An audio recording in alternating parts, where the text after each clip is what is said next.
महाराणा प्रताप, क्षत्रिय सम्राट पृथ्वीराज चौहान, क्षत्रिय सम्राट मिहिर भोज, राजपूत एकता, राजपूत बिरादरी एकता। जो क्षत्रिय राजपूत सभा के और पूरे समाज के जो फेस हैं, जिनकी फेस वैल्यू है, जिसको देखकर सारी राजनीतिक पार्टी बीजेपी भी आगे, कांग्रेस आज हमारे गांव में अपनी पूरी टीम के साथ आए हैं। श्री वीर चक्र कर्नल देवेंद्र जी, हम अपने कतलानी गांव के मेरे समान साथियों और नौजवानों, आज हम आपके बीच में महाराणा प्रताप जयंती का निमंत्रण लेकर के आए हैं। जैसा आपको पता भी होगा, 9 मई को बराड़ा में, जिला अम्बाला में महाराणा प्रताप जयंती मनाई जा रही है और हम इसको एक स्वाभिमान दिवस के रूप में भी मनाएंगे। इस बार इस जयंती का अलग ही महत्व है क्योंकि इलेक्शन बिल्कुल नज़दीक है। 9 को जयंती है, 25 तारीख को लोकसभा का इलेक्शन है। तो इस इलेक्शन की वजह से, जैसे कि उत्तर प्रदेश में हुआ और यूपी में हुआ, गुजरात में हुआ, तो ये सारा का सारा जो मसला हुआ है, और कैथल प्रकरण जो हरियाणा में हुआ, उससे राजपूत समाज में काफ़ी आक्रोश पैदा हुआ। क्योंकि इसलिए हुआ कि राजपूत समाज जो है वो 95% वोट जो है बीजेपी को देता, और जब ये वजह थी तो हमारे साथ ऐसा न्याय इन्होंने किया कि कोई भी टिकट इन्होंने यहाँ पे नहीं दिया, ना ही गुजरात में दिया, ना ही हरियाणा में दिया, और राजस्थान में एक टिकट दिया। तो इस तरीके से इन्होंने हमें एक वोट बैंक की तरह इस्तेमाल किया और हम इस्तेमाल होते रहे। हमें पार्टी से कोई विरोध नहीं, किसी आदमी से कोई विरोध नहीं। हम तो ये कह रहे हैं कि हमारे मान सम्मान स्वाभिमान को ठेस लगी है, जिसको हम बर्दाश्त नहीं कर सकते। कैथल में आपने देखा था क्या हुआ, लाठीचार्ज हुआ, सब कुछ हुआ, जबकि कोई आगजनी नहीं हुई, कोई तोड़फोड़ नहीं बच्चों ने करी। आराम से जो है बिल्कुल पीसफुल धरना प्रदर्शन वो कर रहे थे, लेकिन उसके बावजूद जो है इतना कुछ इन्होंने किया, लाठीचार्ज किया।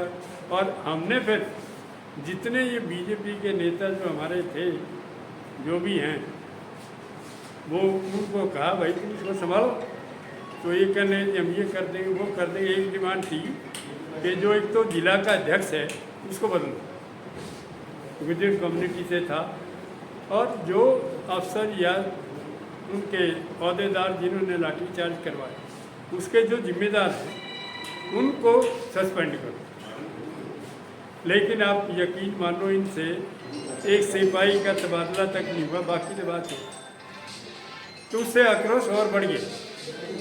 और भाई ये सत्ता का नशा कि हम जो चाहें कर सकते हैं, वो ठीक नहीं। हम किसी के कोई विरोध ऐसे नहीं करते कि भाई हमारे कोई पर्सनल दुश्मनी। अब सत्ता में आप इतने वो रहो, अहंकार जो है ना वो ठीक नहीं होता। तो अहंकार से तो बहुत बड़े बड़े ढीले हो जाते हैं। अहंकार जो करता है वो, अहंकार तो कहते हैं कि वक्त जो है ना वो बहुत बड़ी चीज़ है। और भाई जितने आप बैठे हो, ये नौजवान एक तरफ, किसी तरीके पीछे भी खड़े, आपकी बहुत बड़ी जिम्मेदारी। हम तो जिंदगी के आखिरी पड़ाव में हैं, पता नहीं कब शाम हो जाए। ये सारी बात जो है जो आप लोगों को संभालने में, इस समाज को दिशा आपने दी। इस समाज के आप भविष्य हैं, आपसे बहुत उम्मीदें रखता है समाज कि आप समाज के लिए बहुत कुछ करो। हमारे से जो होना था कर लीजिए, अभी आप लोगों को नहीं करना।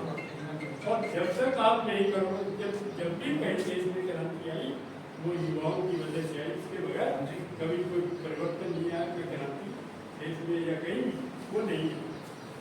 बाकी आप खुद समझदार हैं।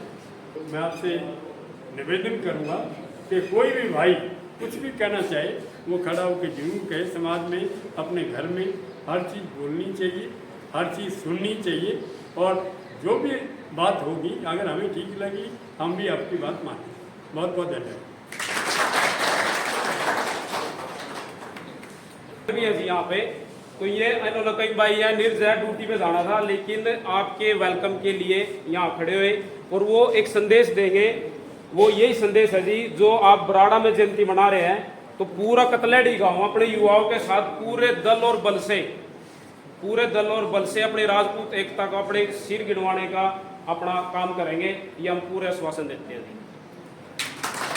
और कोई हमारे वेलकम में या किसी चीज में कोई समाज के लिए जाता जरूर है अपनी संख्या में, तो हम पूरा आश्वासन देते हैं जी, बराड़ा में हम जरूर पहुंचेंगे। जय हिंद, जय भारत।